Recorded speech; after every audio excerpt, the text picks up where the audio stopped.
तो पूरी दुनिया से शोक संदेश आ रहे हैं और पूरी दुनिया में एलिजाबेथ द्वितीय के निधन पर दुख व्यक्त किया जा रहा है। ये 3 तस्वीरें देखिए।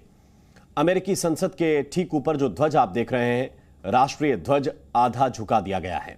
दूसरी तरफ आप देखेंगे बहुत ही मशहूर एफिल टावर जो है उसकी लाइट्स बुझा दी गई हैं। और तेल अवीव इजराइल, वहां भी महारानी का सम्मान किया गया। प्रधानमंत्री नरेंद्र मोदी ने भी श्रद्धांजलि अर्पित की है, शोक व्यक्त किया है।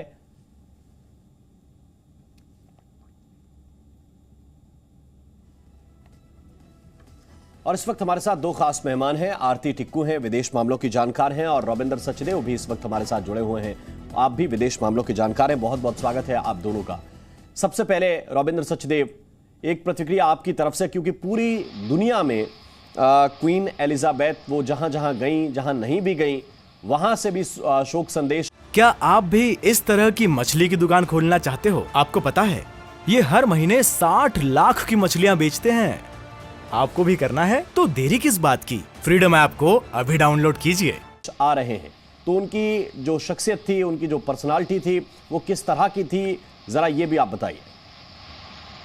Thank you Ram ji. या देखिए, फैक्ट तो ये है कि पिछले 70 सालों से ब्रिटेन की जो मोनार्क थी, क्वीन एलिजाबेथ थी, तो हम सब लोगों ने, हमारी सब जनरेशन ने केवल उन्हीं को जाना है।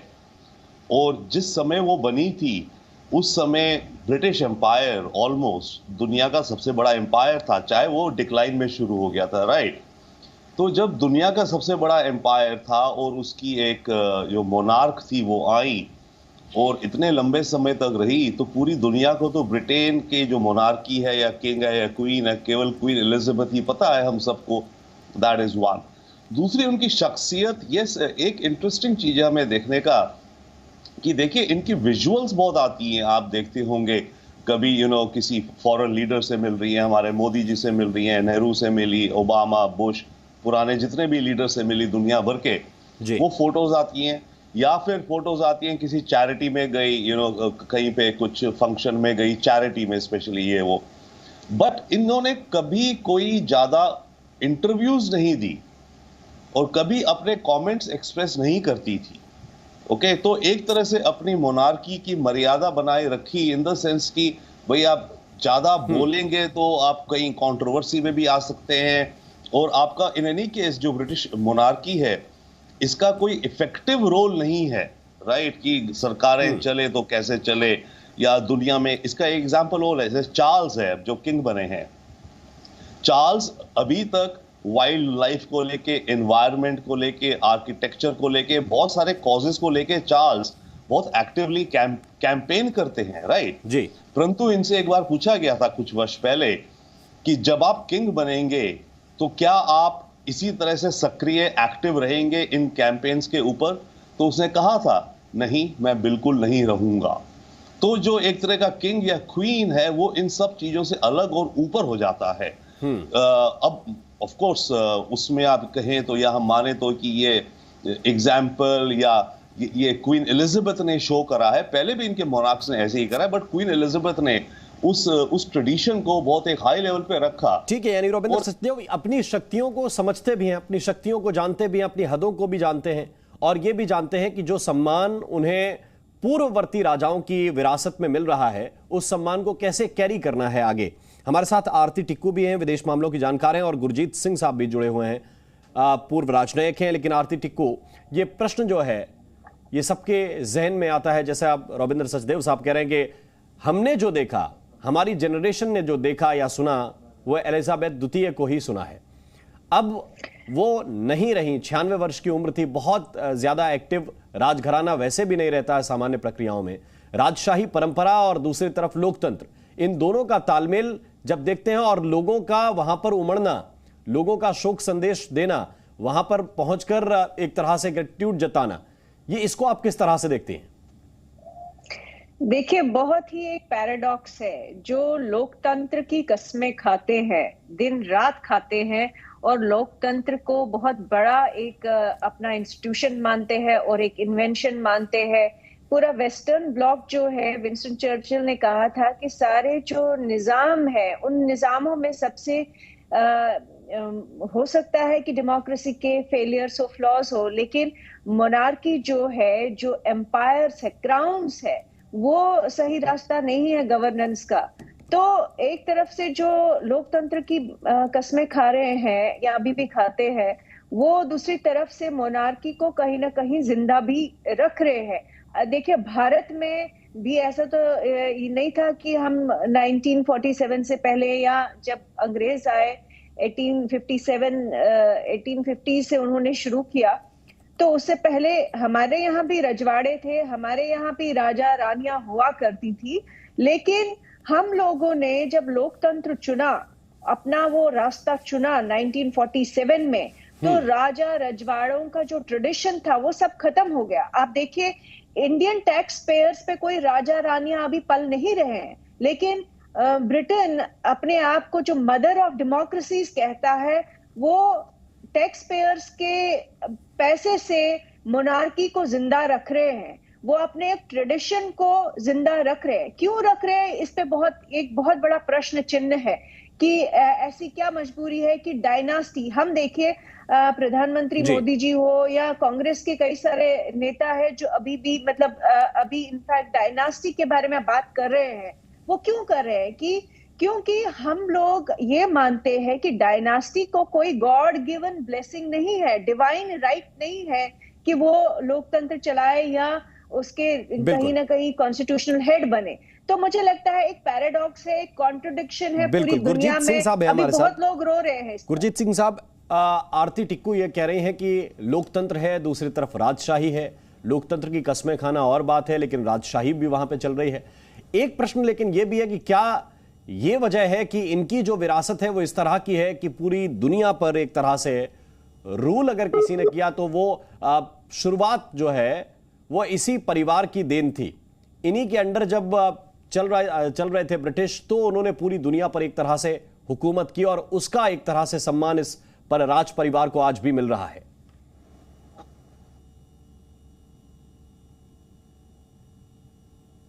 गुरजीत सिंह साहब, ब्रिटेन की लोकप्रिय राजकुमार महारानी गुजर गई है, लेकिन जो ये आरती टिक्कू जी ने बात कही, इससे मैं पूरा समर्थन नहीं रखता हूं, क्योंकि जो ब्रिटेन की मोनार्की है और ब्रिटेन की जो डेमोक्रेसी है उसमें एक अंतर है। ये दुनिया में और कई जगह ऐसे नहीं होता है जी। तो जितनी लोकतांत्रिक शक्तियां ब्रिटेन में लोकप्रिय हैं, ये रॉयल फैमिली भी बहुत लोकप्रिय थी। हालांकि उन्होंने कई दुख झेले और कई प्रॉब्लम फेस की, उनकी लोकप्रियता में ज्यादा कमी नहीं आई। जी, तो गुरजीत जी, ये लोकप्रियता तो पैमाना है, थोड़ी सी तकनीकी दिक्कत है। मैं वापस गुरजीत सिंह साहब आपके पास लौट कर आऊंगा। लोकप्रियता वाकई पैमाना होता है रविंद्र सचदेव जी, लेकिन क्या ये भी एक तरह से है कि ब्रिटेन के लोगों ने तय किया कि शक्तियां तो लोकतंत्र के हाथ में होंगी, शक्तियां तो प्राइम मिनिस्टर के हाथ में होंगी, एक लेकिन ऐसा परिवार जिसकी लंबी विरासत है, उसको भी हम उसी तरह से सम्मान देते रहेंगे जैसी उनकी स्थिति थी जब वो रूल करते थे। जी हाँ, देखिए दो बातें हैं। एक तो जो आरती जी बात कह रही हैं, yes and little bit no, in the sense कि देखिए जब भारत इंडिपेंडेंट हुआ तो एक डिसरप्शन हुआ टोटल हमारा, राइट। तो हमें एक नए तरीके से देश को बनाने का, शुरुआत करने का चांस या अपॉर्चुनिटी मिली, राइट, टोटली कॉन्स्टिट्यूशन के शुरुआत से इत्यादि इत्यादि। ब्रिटेन जैसा जो देश है वो एक कॉन्टिन्यूअस एक सिस्टम में चला आ रहा है हजारों सालों से, राइट। वहां पर कोई ऐसी डिसरप्शन नहीं हुई सडन कि ये क्वेश्चन आए कि ओके अब सारा कुछ तख्ता या सब कुछ पलट गया है, अब हमें एक नए पेज से अपनी हिस्ट्री शुरू करनी है, अपना देश शुरू करना है, तो अब हम कैसे आगे शुरू करेंगे। तो वो कॉन्टिन्यूटी रही ब्रिटेन की पॉलिटिकल हिस्ट्री में, आप कहिए, जिसके चलते ऑफ कोर्स मोनार्क थे पहले, और ऑब्वियसली बाद में धीरे धीरे मोनार्क का या क्वीन का या किंग का रोल बिल्कुल ही निल होता गया। बट हाँ, इमोशनल कनेक्ट होता है अपनी हिस्ट्री से, अपनी कल्चर से। तो ब्रिटेन के लोगों को अपनी मोनार्की को लेकर के जो अटैचमेंट है या कुछ इमोशनल कनेक्ट है जो वो था, तो ब्रिटेन में कोई ऐसा उथल पुथल नहीं हुआ इमीडिएट। जिसके चलते उन्हें अपनी पूरी गवर्नेंस का सिस्टम ही दोबारा सोचना पड़ा, जैसे कि इंडिया में हुआ। और डेफिनेटली यस, ग्रेट पॉइंट जो आरती जी कह रही हैं कि हमारे यहाँ रानी राजे रजवाड़े हमारे यहाँ भी होते थे, बट हमें एक तरह से वो अपॉर्चुनिटी मिली जब भारत को इंडिपेंडेंस हुआ कि हम एक नई स्लेट पे अपनी जिंदगी शुरू करें।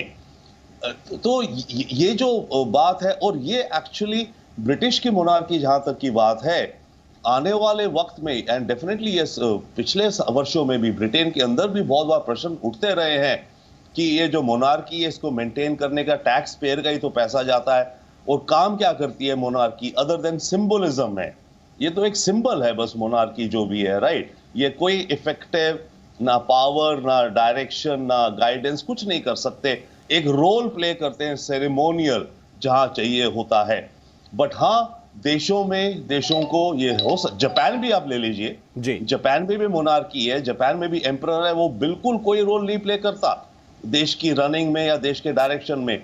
बट हाँ, ये है कि वो एक सिंबल है, और लोगों को जो इतने लंबे वर्षों से एक किसी किंग या क्वीन सिस्टम में रह रहे हैं, उनको कहीं ना कहीं ये ये एक इमोशनल हो जाता है और कल्चरल हो जाता है कि हमारा एक आरती टिक्कू, देखिए ऐसा है कि अगर हिंदुस्तान में भी कोई एक झंडा रहा होता या कोई एक राजा रहा होता जिसकी दम पर या जिसके निर्देशों की दम पर देश ने आजादी पाई होती या अंग्रेज आ ही ना पाए होते, तो शायद ये रिस्पेक्ट उस राजघराने के लिए भारत के लोगों के दिल में भी रहती, क्योंकि वो एक ऐसा परिवार है जिसके निर्देशन में पहले ब्रिटेन चला, इंग्लैंड चला, और उसके बाद फिर अब तक उस विरासत को वो संभाल रहे हैं। और अभी कोई अधिकारों में, कोई निर्णयों में बहुत ज्यादा कोई दखल नहीं है, कोई ऐसी व्यवस्था में बदलाव नहीं है। जैसे राजाओं के बारे में कहा जाता है कि साहब प्रजा का शोषण करते हैं, वैसी कोई स्थिति नहीं है। तो सम्मान देने में कोई परहेज होना चाहिए क्या? देखिए, सम्मान देने में कोई परहेज नहीं होना चाहिए। हम लोग भी, वो महाराजा रंजीत सिंह हो, वो महाराजा शिवाजी हो, वो सिख एम्पायर और मराठा एम्पायर और राजपूत ने जो अंग्रेजों के खिलाफ लड़ाई लड़ी, वो महाराजा ही थे, वो एम्पायर्स ही थे। तो वो उनको जो इज्जत मिलनी चाहिए लोकतंत्र में, बिल्कुल मिलनी चाहिए। और लेकिन मेरा पॉइंट ये है कि महाराजा रंजीत सिंह की प्रोजनी जो है, या उनके राजपूतों की जो प्रोजनी है, या मराठाओं की जो है, क्या वो टैक्स पेयर्स के पैसे पे पल रहे हैं आज की डेट में भारत के लोकतंत्र में? नहीं। दूसरी बात कि मोनार्की का सवाल जहां तक है, जो सिंबॉलिक रिप्रेजेंटेशन थी उनकी क्वीन एलिजाबेथ टू की, आप अगर देखें तो क्वीन एलिजाबेथ टू ने बिल्कुल, जैसे रविंद्र ने कहा कि उन्होंने पॉलिटिकल कंपल्शंस होंगे या कुछ भी हो, उन्होंने कभी भी पूरे पब्लिक लाइफ में इतनी लॉन्गेस्ट सर्विंग मोनार्क रही वो ब्रिटेन की, लेकिन उन्होंने पब्लिक लाइफ में कभी कोई बात, किसी बात के लिए वो खड़ी नहीं हुई। इनफैक्ट उनकी जो डॉटर इन लॉ थी प्रिंसेस डायना, वो मानी जाती थी कि वो पब्लिक कॉजेज, लोगों को प्यार करना, लोगों के लिए कंपैशन और सहानुभूति दिखाना, वो उसके लिए मानी गई। और प्रिंसेस डायना ने जो डिसरप्शन दिखाया, उन्होंने जो रॉयल रूल बुक जो है वो नहीं मानी, उसके लिए उनको काफी कुछ झेलना पड़ा। सबसे ज्यादा दर्दनाक कहानी क्वीन एलिजाबेथ टू की नहीं है या बाकी रॉयल फैमिली की नहीं है।